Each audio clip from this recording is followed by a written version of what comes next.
Hello, welcome to News at 10 on TV3. We're also live on DSTV channel 279. My name is Grace Hamwa. Sorry. First, let's take a look at the news highlights. The Electricity Company of Ghana is embarking on a mass disconnection exercise to retrieve debts by customers in the Ashanti region.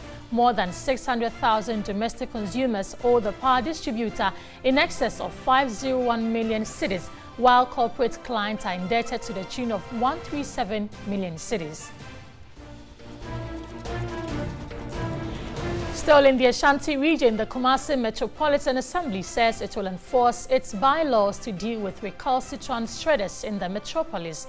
The Metropolitan Chief Executive, Osei Asibe Entry, gave the warning at the inauguration of an 11-member verification and validation committee for the KJTR redevelopment project. Several traders were injured in recent stampede at a section of the Kumasi Central Market.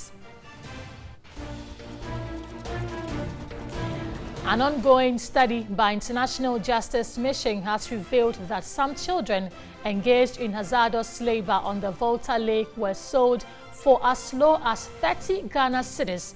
The study again revealed that children as young as 3 years old are still engaged in fishing on the lake. Now, the Hohoi-Jasikan Road in the Volta region is currently in its worst state following a downpour last Thursday. The situation has been compounded by the absence of drains.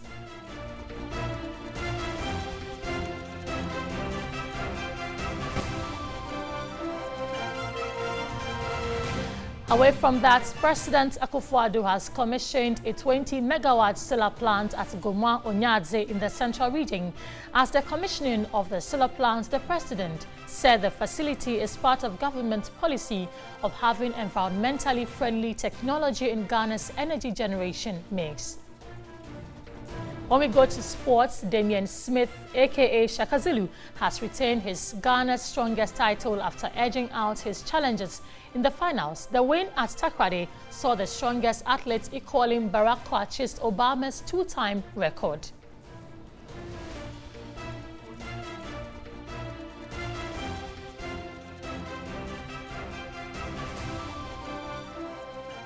Let's go to our first story now. President Akufo-Addo has commissioned a 20-megawatt solar plant and inspected ongoing works at the Casa de Europa Limited, a one district, one factory initiative in the Goma West constituency. After commissioning of the solar plant at Goma Onyadze, the president said the facility is part of government policy of having environmentally friendly technology in Ghana's energy generation mix. Government has committed to having by 2020 10% of its energy generation mix coming from renewable energy. This is to help Ghana fulfill its commitments under the Paris Agreement of using environmentally friendly technology to help address the issues of climate change. President Akufo-Addo said government is in the process of rationalizing the contribution of independent power producers, IPPs, to the country's energy development. We are producing IPP agreements at 18 cents per kilowatt hour. Those are not acceptable arrangements.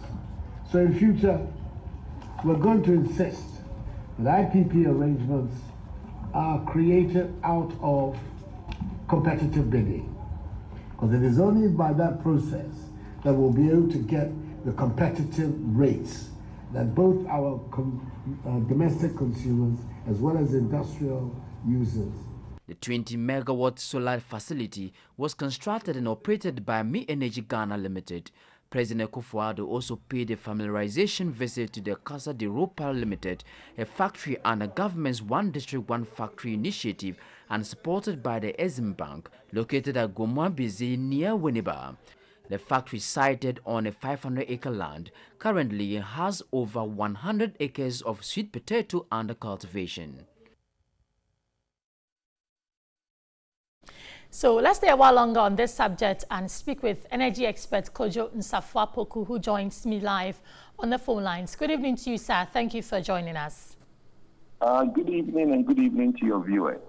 Yeah, so the president, for instance, mentioned 18 cents per kilowatt hour for the IPPs. In your view, as an energy expert, what do you think accounts for these high tariffs for IPPs?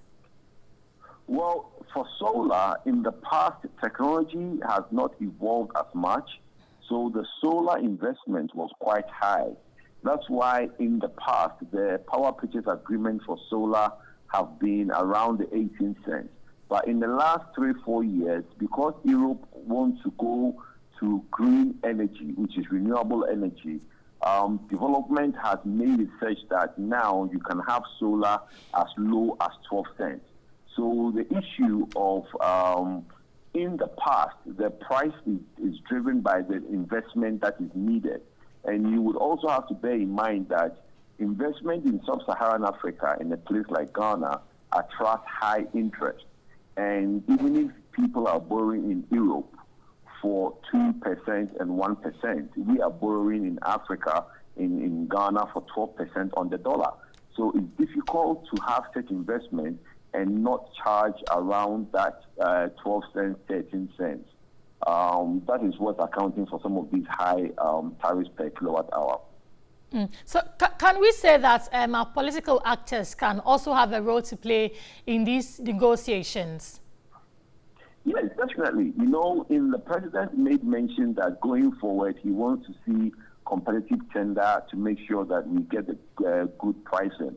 I think that would be a bit of a challenge, because when you try to introduce competitive bidding in this area, it means that government needs to have data. I'll give you an example. If you want to build what the president just commissioned, this thing was started about maybe 3-4 years ago for him to commission it today. We need to have the necessary data for us to be able to project that we want maybe 100 megawatts in 3-4 years.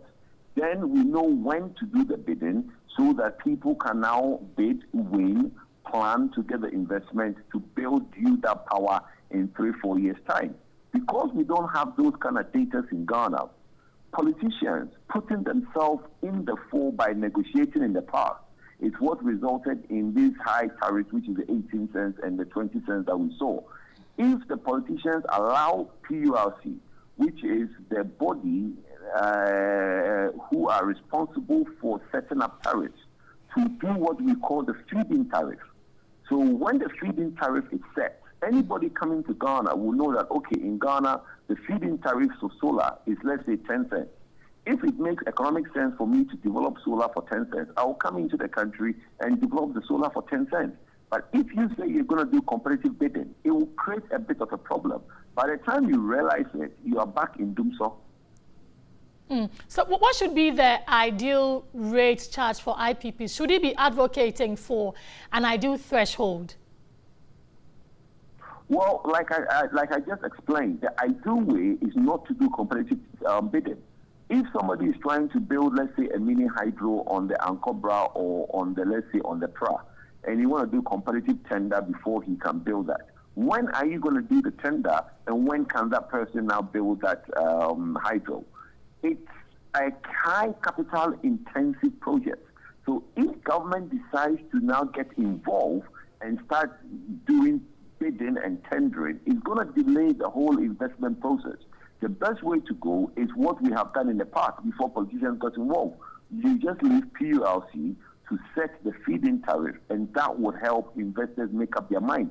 If the feed-in tariff is 10 cents, 11 cents, or even 9 cents, and the renewable company feels that he can produce wind, solar, or biogas infrastructure and produce gas at 9 cents, then he'll come and do the investment. But the bidding in all these renewable areas will be a big challenge for the government to embark on. So we will hope that we will engage the ministry going forward to basically see how best we can change that policy.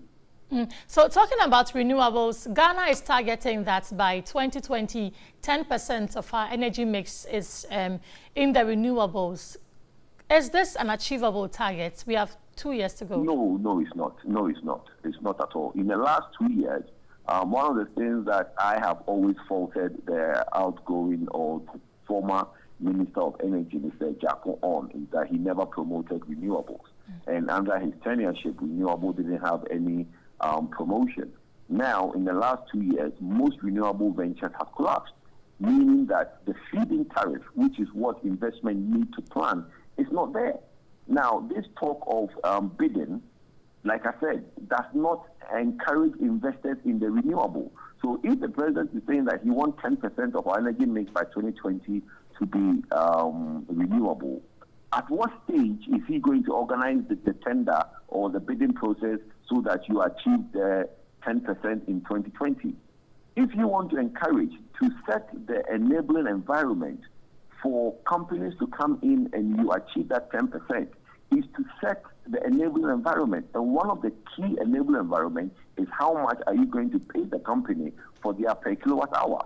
Now, because we want to encourage renewable, we should pay a little bit more for renewable than we pay for thermal. If thermal is producing at 10 cents, renewable, you should be able to pay them like 12 to 13 cents so that it encourages the investment because it has an adverse effect on the environment. So it means we have a long way to go before we can be able to achieve our 10% targets by 2020. Yes, definitely. We do have a long way to go. And it, like I said, we will be engaging the ministry on the way that I think it will work best. Great. Thank you very much. Energy expert Kojon Safwa Poku there. This is News at 10 on TV3. We're also live on DSTV channel 279. We're back with more after this break. Don't go away.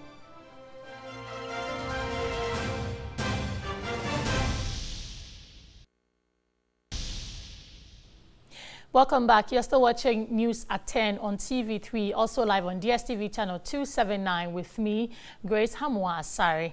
As many African countries struggle to win the fight against corruption, Rwanda is often touted as an example of what Africa could achieve if better governed.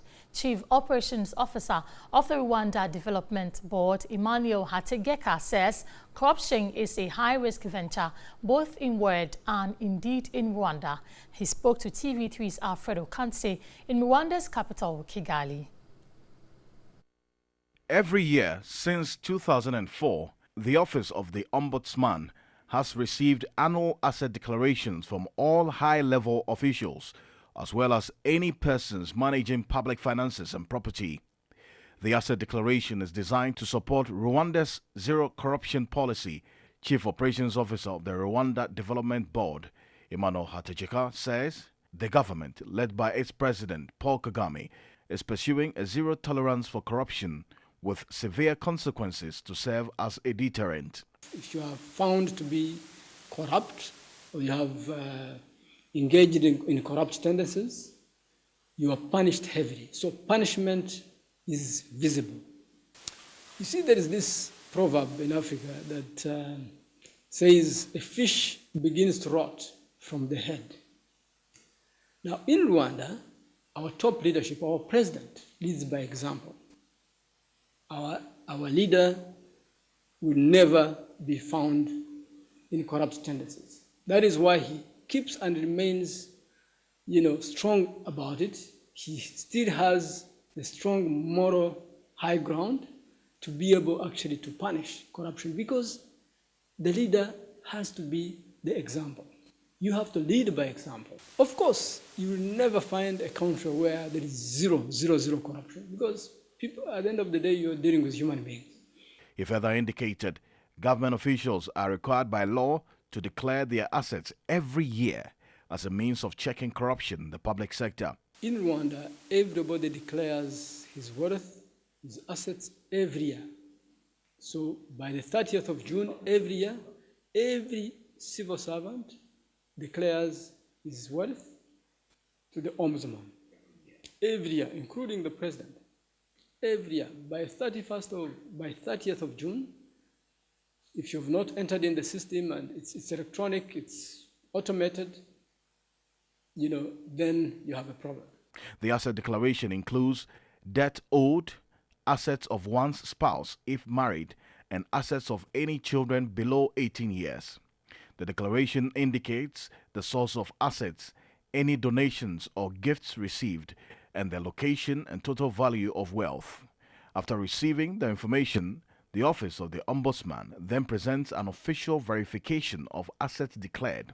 This means the asset declared by the government officials in the asset declaration form is verified by the Office of the Ombudsman to authenticate what has been indicated by the government officials.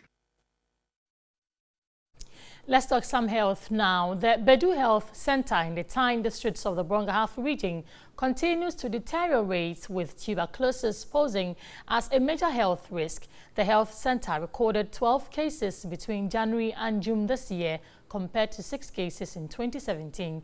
A report by Larry Pakwesi Moses. The health center, which serves about 35,000 residents within the catchment area, has an average monthly OPD attendance of more than 1,200 patients. It is poorly equipped to handle major health cases. The emerging threat to the health of staff and other patients is the increase in TB cases. Inadequate accommodation to isolate TB patients and visitors increases the risk of contracting the disease. Since this health center is the first point of contact, if the patient is sick, what we do is that the patient comes, sometimes you may not even know it's TB. You have to detain the patient, probe further, do other investigation before you be able to diagnose the patient as a TB case. So before you realize, maybe other persons has been infected. Constant shortage of drugs virtually renders holders of NHIS cards in the area helpless. Some of the people express difficulty in renewing their registration.